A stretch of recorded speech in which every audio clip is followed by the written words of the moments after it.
ஊடக நண்பர்கள் பத்திரிகையாளர்கள் அனைவருக்கும் வணக்கம்.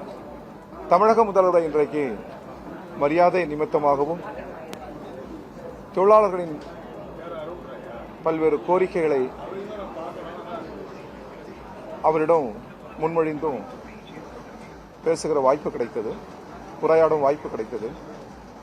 இந்திய கம்யூனிஸ்ட் கட்சியின் சார்பிலும் மார்க்சிஸ்ட் கம்யூனிஸ்ட் கட்சியின் சார்பிலும்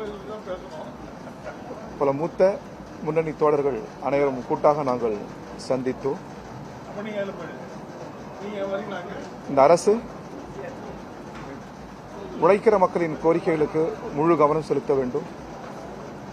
குறிப்பாக சாலை பணியாளர்கள், துப்புரவு பணியாளர்கள்,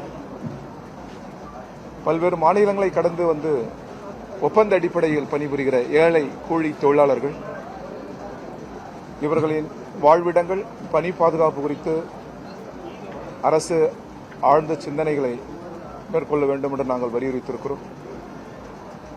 அதேபோன்று விவசாயிகள், விவசாய தொழிலாளர்கள்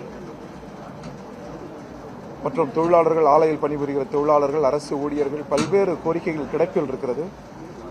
அந்த கோரிக்கைகளை நிறைவேற்றுவதற்கு முன்னுரிமை அளிக்க வேண்டும் என்று நாங்கள் கேட்டுக்கொண்டிருக்கிறோம். முதல்வரும் அதை ஆவண செய்திருக்கிறார்.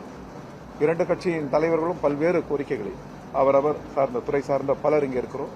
பல கோரிக்கைகளையும் நாங்கள் முன்மொழிந்திருக்கிறோம். யாவும் விவசாயிகளின் கோரிக்கை, விவசாய தொழிலாளர்களின் கோரிக்கை, ஏழை எளிய மக்களின் கோரிக்கை தான் இப்பொழுது நாங்கள் முன்மொழிந்திருக்கிறோம். அதை உங்கள் முன்னால் தெரிவிக்கிறோம்.